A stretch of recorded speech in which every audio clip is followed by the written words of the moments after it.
going on? I have some grapes. You want some? Forgot. Y'all from the hood. Hood people don't eat fruit. No. I guess that's gay, right? For you to take care of your body. I guess I don't know anything, because I'm a short, big nose, big forehead. What else you gonna say? Raggedy hair. Don't know nothing.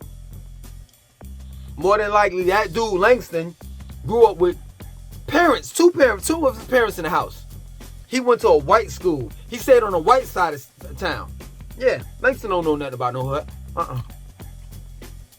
Even though my mother and my father from Tompkins Projects. Both sides of my family are from Tompkins Projects. Now, originally, on my father's side, they from West Indies. On my mother's side, they from down south. I've stayed in the hood several occasions. I know more about the hood than you do. Straight up. And the reason why I know that I know more about the hood than you do is because I know this to be a fact. No matter how loyal you are to the streets or to the hood, that same type of loyalty is not given back to you. That's why I got out of the hood.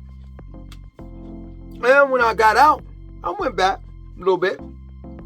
Sell my bootleg movies, my bootleg CDs and stuff like that. And I'm not gonna lie, since we being honest with one another, I went back to fuck some hoes. Cause let's be real, chicks from the hood are easy. At least back then when I was doing my thing, they were easy. I didn't have to give them no money. I didn't have to trick or no shit like that. I came with my 40 ounce, a blunt, got them some boons, or a wine cooler, some shit. They hit the blunt once or twice, dumped them a little bit of boons and wine cooler, and they were tore up from the floor up. Next thing you know, she's slurping and burping. Now, for all you Negroes out there that are paying for the pussy now, you getting played. You better get in a time machine. You know what I'm saying? You better build a time machine, go back in the 90s, because we weren't paying for pussy like you all do. And let me tell you something, I fucked quite a few strippers too. I never had to pay for pussy, because I had gift the gab. Period. But at the end of the day, why are you still in the hood? I just saw P&B Rock laid out in his own pool of blood.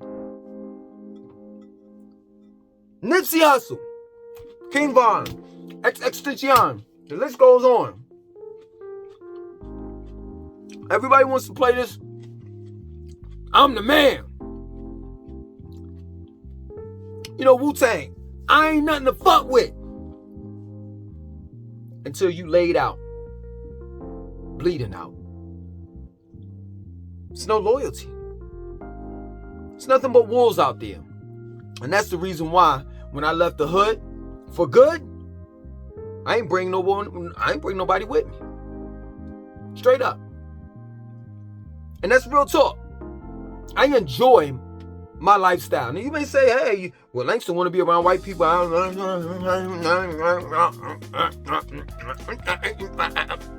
Yeah, kiss my ass. You know what? Let's change it. I don't want to be around white people. I want to be safe. And if living around a bunch of goddamn white people, it's going to make me safe. I'm going to be able to sleep at night. Snoring, all that shit, going to a deep sleep. I know some of you all don't know what the fucking deep sleep is. There's a difference between going to sleep and a deep sleep. Most people don't get deep sleep. I'd rather be around them. And be around my own people. That's real talk. Oh, you hate your own race, Langston. At times I do. How can't you? When you see a 30-year-old man laid out on a fucking floor, Roscoe's floor, what better way to die than to die inside a fucking chicken and waffles fucking restaurant? But I'm the one that got a problem though, right? I'm too bougie. I'm a sellout. I'm an Uncle Tom. Y'all don't even know who a fucking Uncle Tom is. Because when you call me an Uncle Tom, you're complimenting me, to be real with you. The real Uncle Tom was Josiah Newton. If you don't believe me, look him up. You know what he did to his slave owner? Slave master? He fucked that nigga up. And he created a place where black people were safe, called a Dawn Settlement in Canada. If you don't believe me, look him up. So when you call me Uncle Tom, that's a compliment. You're basically calling me Josiah Newton. Henson, excuse me, I'm sorry. Josiah Henson, Henson. Look him up.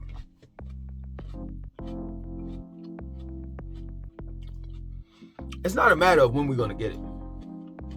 See, I'm not here to save you. Y'all not going to off me like Malcolm and Martin. That ain't going to happen. You want to know why? Because I don't believe in niggas. I just don't.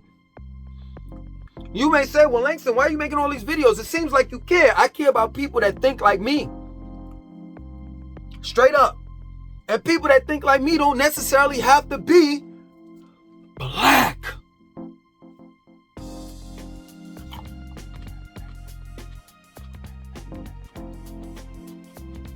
As long as you want to change your life, as long as you want to make a difference, me and you, no homo, we could be just like this. Straight up. So let me tell you something. I'll cut everybody the fuck off if you're negative. I just hung up on my mom. No lie. Just the other day, about a couple days ago. She was on that negative shit. When she said some disrespectful shit, I'm not going to tell you I'm not going to tell you about the conversation that we had. I just want to tell you kind of like what she said. And the reason why I'm using this as an example is to show you that you don't have to put up with anyone's shit. So if my mother sees this, or my family sees this, and they like, well, you putting out family business and da-da-da, whatever. Doesn't make a difference. I'm not trying to save you Negroes. I'm trying to save these kids. I'm trying to save these babies. Excuse me. Period.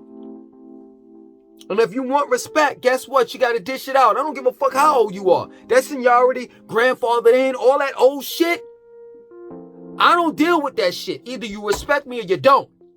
That plain and simple. That's why the youth are calling us old heads. But yeah, you know, she's talking about something. I said, you can't question a grown man. You know what she had the nerve to say? My mother had a nerve to tell a man I can question whoever I want to. Click by my click. Real talk. You ain't gotta put up with nobody's shit. If a nigga negative, don't matter if your mother, your father. Now I don't talk to my mom or my father. And what you gonna say? You only get one mother. I only get one goddamn life, motherfucker. And let me tell you something. My life means way more to me than my mother and my father's life. Straight up. Straight up. I don't want you in my life. I just don't. I don't want to hear about niggas dying. I just so happen to hear about P&B Rock. I don't want to hear about nobody but dying. That's the reason why people such as myself and others don't want to practice this hip-hop culture anymore, because it's not a hip-hop culture, it's death. It's a death culture. It's a trap. These niggas said it a couple years ago. They call what they, when they go out there in the hood and they hustle, they call it a trap, because that's exactly what it is. A trap. And I refuse to be a statistic. I refuse for my sons to be a statistic. Period. Call me what you want to call me. My children act their age. You want to know why? Because they don't have to act older. See, in the hood, Your mom's going to work. You got to watch after your siblings. She can't make ends meet, so you go out there while you're in the process of watching your siblings. You out there hustling, doing what you got to do. As a 12-year-old child, you got to motherfucking take on adult responsibilities. That's not what my children have to do. Straight up. The only thing they have to do in this house is be creative. That's it. And be a child, goddammit. I wish I could burn the damn hood down. But guess what? White people are doing a way more better job than what I wish I could do. It's called gentrification.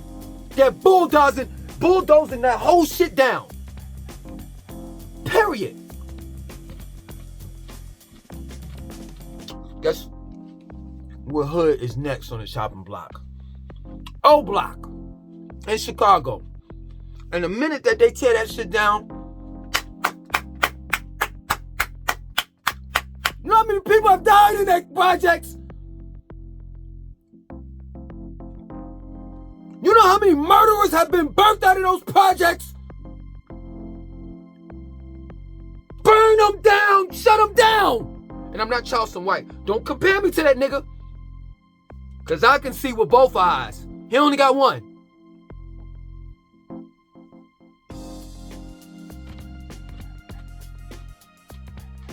Charleston White. Because to me, in my opinion, Charleston White, it seems like he really hate black people. See, I love black people. I hate niggas. I plain simple. I hate them. I hate them when I see them. They make me cringe. I wish all them motherfuckers was locked up. And if you take offense to what I'm saying, then you must be a nigga. I'm plain simple. I can't eat this in front of a nigga.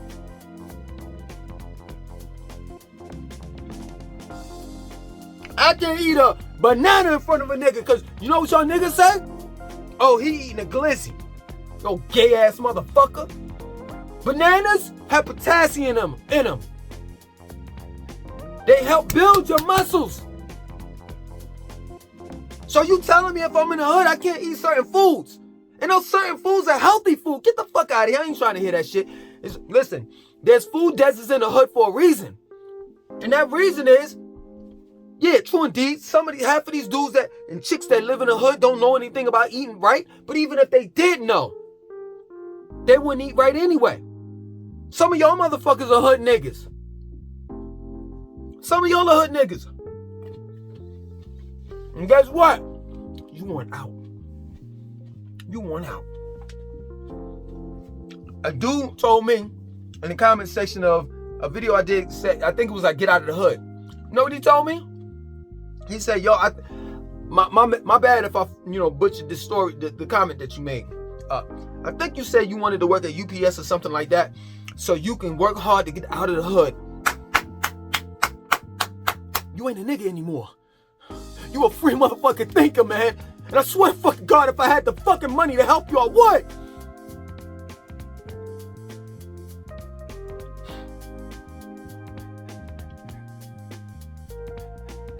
Burn it. It was a project. And the project was successful. They turned good black people, good wholesome black people, into monsters. Monsters. Puerto Rico grew up in the hood. Brownsville was the worst. It was a capital. At one point in time, it was what do they call it? The murder capital? Excuse me. Out of America, you know what I'm saying if I butchered it up. In other words, at one point in time, niggas were getting knocked off left and right in Brownsville. And he suffers from PTSD till this day. Can't get. I hope I'm not telling your business, Pretty Ricky. If I'm not mistaken, I think that we've talked about this on YouTube. Can't get a good night's rest because he's just, as a child, as a teenager, he's just constantly hearing pow pow pow pow pow, brrr, pow pow pow pow pow. bulldozed all of them shits down.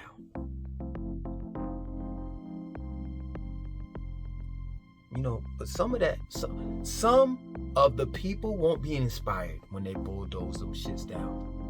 They just gonna go back to their regular ways. They gonna take their hood shit and just go fuck up another goddamn community, which is fucked up. You trying to show loyalty to the hood, where the hood doesn't have no. They not loyal. Motherfuckers ain't not loyal. You know how many? I got robbed twice in the hood. I got pistol whooped in the hood. I got jumped twice in the hood. Twice in the hood. Straight up. You know why I used to like hanging out in the hood when I wasn't living in the hood? Oh, why I like living in the hood? It's because I got to do any and everything that I wanted to do. The hood is like lawless. That's the reason why there's wolves and sharks and all types of shit. You know what I'm saying? All types of animals and amphibians out there, and you know what I'm saying, with the animal instinct. Because it's a lawless ass fucking area where you could do any and every fucking thing. And hey, listen, I'm embarrassed to say that I've done any and everything. It ain't like just, hey, okay, we could talk about what happened to me. Let me talk about the things that I've done. How many women I've womanized and used and abused, knowing that they were fucked up in the head because they didn't have a father figure there, and I took advantage of that shit. I remember one time we went into the hood, man. These boys was like, yo, we giving up the goods. You know, y'all give us some bootleg movies, man. We took all of the movies that we had that was fucked up, that people gave back to us, that was blank, and we took all them shits over there. All of them. You know, all of them. You know what happened that night, but I know they woke up the next day like, these niggas got us. Yeah, because all them shits was blank. You don't think I fucked a nigga up in the hood? I ain't help jump a nigga? Blood on my motherfucking sneakers the next day? I'm fucked up. We were fucked up when we did it. I woke up, blood on my sneakers and shit. How did shit happen? Oh, that night. Last night. I've intentionally going into the hood and dumped some shit off. You know what I'm saying? Made my money and got the fuck out of there. Ain't no loyalty in those streets, man. Y'all bragging about what? I'm just trying. I'm gonna be done with this, and then you know we can move on. I'm just trying to understand how y'all consider to be thugs and all the rest of that shit. In a matter of seconds, white man can come in and just bulldoze your whole shit down. All that street corner shit, you shooting and killing each other off of a street corner, but the white man comes in and just says, nigga, get out of here. And you tuck your motherfucker. I've said this before.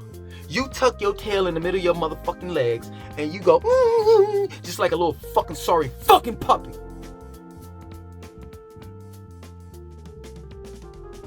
Hey man, I'm about to end this channel. Straight up. That's my word. I'm about to end this channel. The next video, I'll tell you why. I explain to you why. So, you know, straight up, I'm about to end this channel. Next video, I'll let you know.